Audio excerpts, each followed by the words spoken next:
Hello, everyone. Welcome to day 2 of the growth marketing course. And today we're going to discuss the difference between growth marketing, digital marketing, and growth hacking, right? So Swati, have you heard these terms before, growth hacking specifically? I have heard these terms, but I'm not sure about the differences between the three of them. They sound very similar to me. Right. Perfect. So it'll be very clear by the end of this lesson. But before I even start with the lesson, one thing that I want to say is I use growth hacking and growth marketing interchangeably. So growth hacking and growth marketing have a very slight difference, which in my opinion is just that people move from growth hacking to growth marketing because growth hacking sort of has some negative connotations associated with it. And a lot of people were associating growth hacking with something which is either not ethical or something which is short-lived or something which is more, hackish. So it's basically very Yeah. similar concepts, very similar principles, but if you look at Google Trends, for example, and Google Trends, by the way, is a great tool for growth marketeers, you can see an analysis of growth hacking versus growth marketing and see that you'll see that growth marketing has been increasing in popularity while growth hacking has gone down in popularity. And that's just because of the way people perceive the terms. But in most of my discussions, I just use them interchangeably, right? Got it. Yeah, I think hacking doesn't come out very positive. Correct, correct. And also, people think that you are a hacker if they don't really understand what you do. While you're just basically saying that we use creative methods and lean and agile processes to hack growth and not hack into someone's account or hack into someone's data and so forth. While you do, leverage other people's data as part of growth marketing's growth hacking, which we'll discuss, but you don't hack into people's accounts or the way that hacking is perceived otherwise. Yeah. So yes, growth hacking, growth marketing, honestly, for me, there's no difference. There are people who say growth hacking is more about, finding these creative hacks, while growth marketing is the whole process. And they try to make, growth marketing sort of a bigger deal than growth hacking in some sense. Honestly, I just use it to mean the same thing. Now, digital marketing, however, is different from both of these terms. So we're just going to focus on digital marketing versus growth marketing now that we know that growth hacking is basically the same thing. So, Okay. and the key difference lies in the funnel, the stages of the funnel. So I also mentioned this briefly in day one that digital marketing focuses mostly on the awareness and acquisition. So making potential customers aware about your product or service with things like SEO and social media, like you do. And acquisition is to actually acquire them, whether it's through lead generation or running ads or through any of those channels, even social media included, Okay. blogging, content writing, and so forth. So you see that we are basically focusing on awareness and acquisition. While with growth marketing, I also call it full funnel marketing because we are focusing on the entire user journey, the entire funnel. So a good question here is what is the full funnel, right? And I know you might be thinking like, okay, I know awareness, I know acquisition. So what are the other pieces of the puzzle?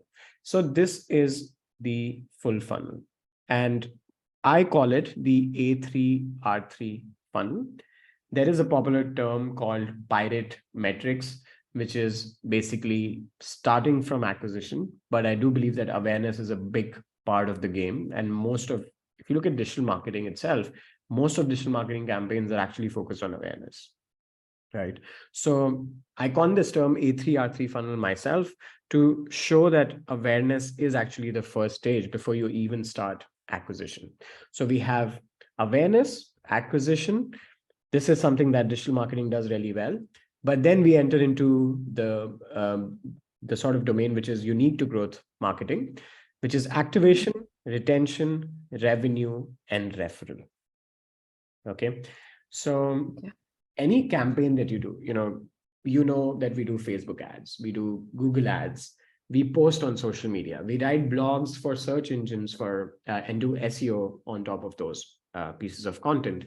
These are all to make people aware that we exist, that our business exists, and also to acquire them in our funnel. Let's say I'm running ads to a landing page. I'm going to acquire their email ID in exchange for a lead magnet. Or if I'm running ads to a product page in case of e-commerce, I'm going to ask that person to, add to cart or something like that. But it doesn't end there. We also have to activate the person. We have to retain the person. We have to generate enough revenue from the person on an ongoing basis. And we also have to ask that person to refer other people to our startup product or service. And these are things that are not really covered within digital marketing, right? So if you ask digital marketeers, what is your viral coefficient, for example, or what's your referral index, for example, these are numbers that show how many new people you're bringing to your business based on the existing number of people that you have. They will not have an answer for that because they don't focus on referral, right? If you're talking about generating repeated revenue from the same customers, those kinds of answers come from growth marketing, because digital marketeers would typically focus on the top two stages of the funnel, which is the awareness and the acquisition.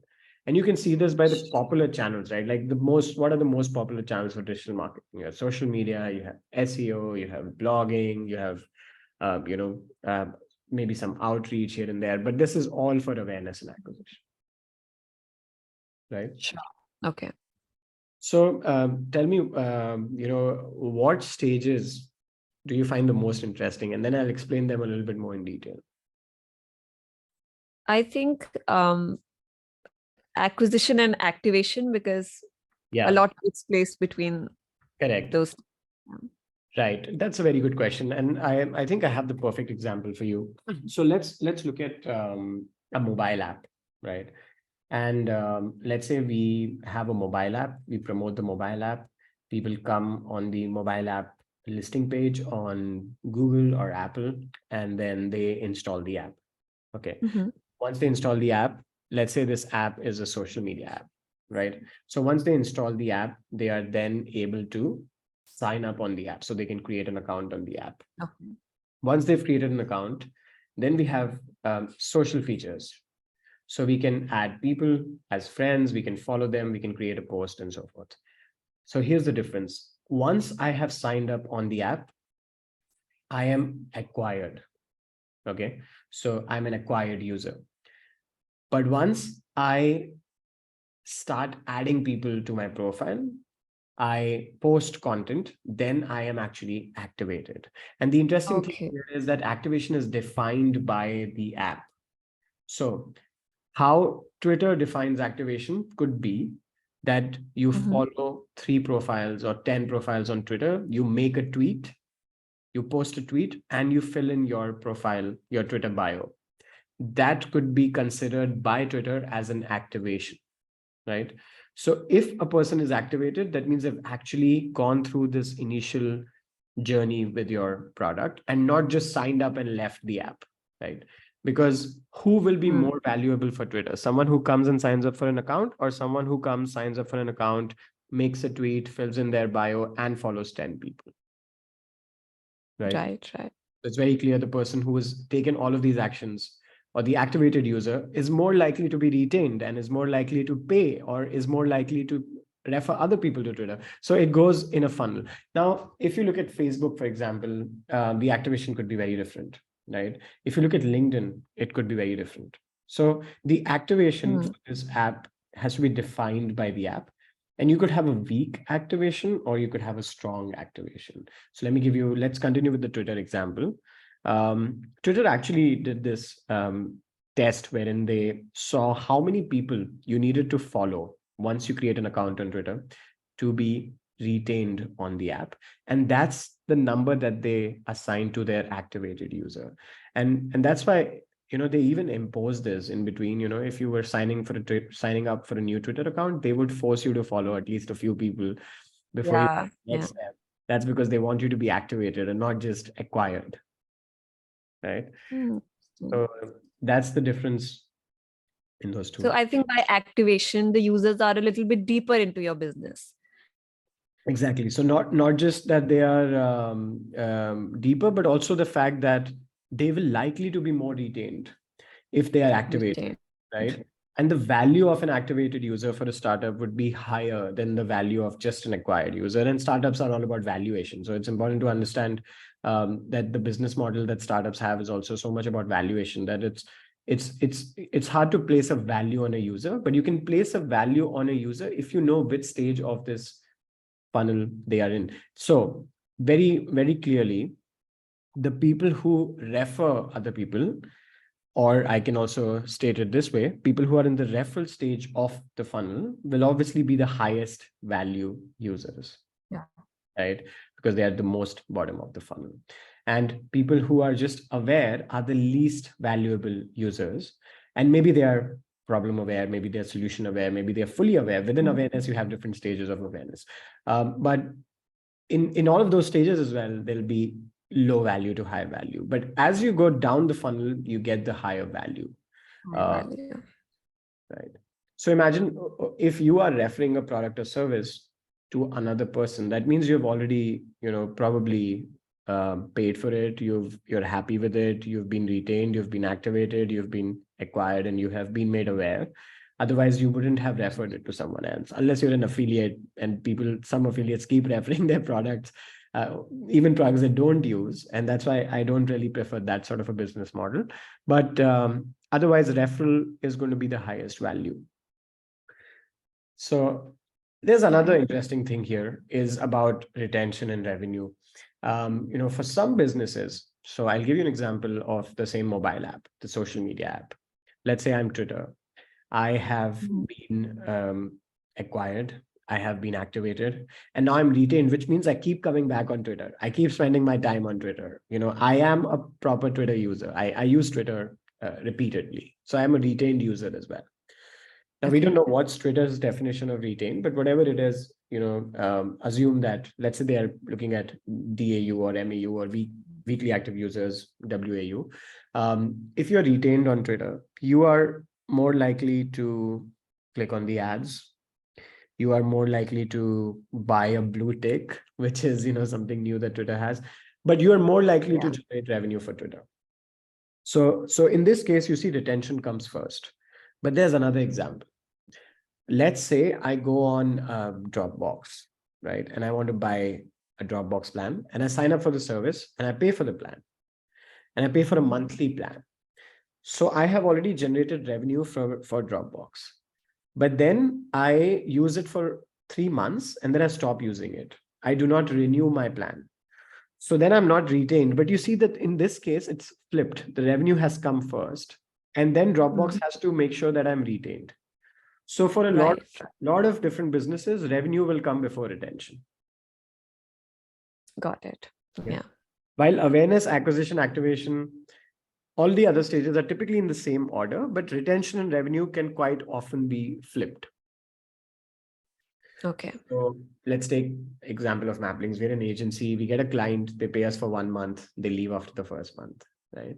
So we got the revenue first, but we were not able to retain them, right?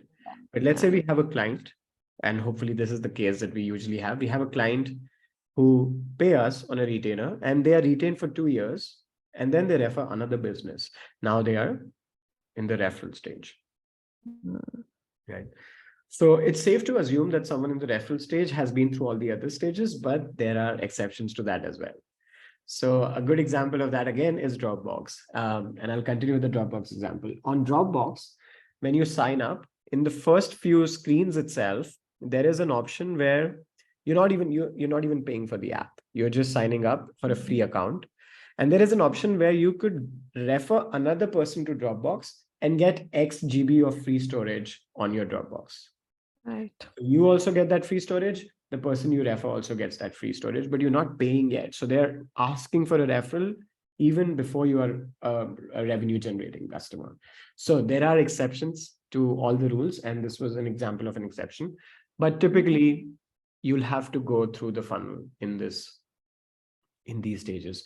And I'm stating the exceptions before people state it, because sometimes people are just like, this funnel is something has to be fixed. It's going to go here first. But this funnel is designed to show 70 or 80% of the cases. So majority of the cases, you're going to have this order. Of course, if you're Dropbox, you have built that sort of a brand, you can ask for a referral even before paying for the app. But if you're building a new brand, this is sort of the Bible when it comes to following what are the stages of the user journey, right? Right. Okay. Awesome. So going back to our previous point, which was what is the difference between growth marketing and digital marketing? And this is the best way to summarize it. This is the difference. You have awareness and acquisition falling into the digital marketing space. And then you have the entire funnel, not just the rest, but the entire funnel falling into the growth marketing space. And that's really the difference. And so growth marketing puts you ahead of digital marketeers in that sense, because you're just, you can execute campaigns throughout the funnel. Right? So yeah. Few examples before we wrap up this day with the metrics that we measure in all of these different stages. These are really interesting. So if you're looking at things like clicks or the traffic coming to your website or the reach, they are mostly awareness, right? Okay. Some people might argue that, traffic for me is acquisition, but no, if you don't have data about their email IDs or phone numbers, it's not acquisition. Traffic is awareness. Then there is another argument here, which can happen, which people can say, if I can pixel the traffic, I can retarget them. So if you put a pixel from Facebook ads or Google ads, then it's pixeled traffic can be considered as acquisition and not awareness. And I sort of agree with that. So if you have a way to target the traffic again, then you can think of it as acquisition, and there's no problem with that. So, but typically if it's just a number like a click or a visitor, typically it's awareness. Then you have leads, subscriptions, downloads, email captures. Maybe you're giving a lead magnet, someone is signing up on your landing page. That's the acquisition stage of the growth marketing, right? Then someone actually activates their free trial, or someone signs up for a freemium account, or someone responds to your sales email in case of B2B. That's an activated customer. Then let's say someone actually renews a contract. So contract renewals, churn rate, customer lifetime value. Those are metrics that fall in the retention phase. Now, churn rate, of course, is the people who leave your product, which is also a retention metric, because the lower churn rate you have, the better you retain people. Then you have things like subscription confirmations, people who convert from a trial account to a paid account. In case of e-commerce, someone who makes a purchase would be revenue, would be that stage. And things like referral conversions, influencer sales. You've done influencer marketing, Swati. So if an influencer or a user gets another user to make a sale, that's obviously a metric that we need to consider in the referral stage of the funnel. Right. Yeah. So that's the A3R3 funnel of growth marketing. And I wanted to teach you this funnel through actually explaining the difference between digital marketing and growth marketing. But the whole point was not just to explain the difference, but to also teach you like what are the different stages of the funnel. And as a growth marketer, you'll basically be designing growth marketing experiments within these different stages of the growth funnel. Great. Yeah. I think you explained it really beautifully with all these examples. I did have a doubt when we were in the middle, but after all the examples, I think it's very clear. Nice. So everyone else who's watching, you can screenshot these examples and keep them handy, because this is something that is easy to get confused. And if you go back to the examples, it will be very clear. So that's all we have for you for day 2. And we'll see you in the next lesson in day 3. Thank you.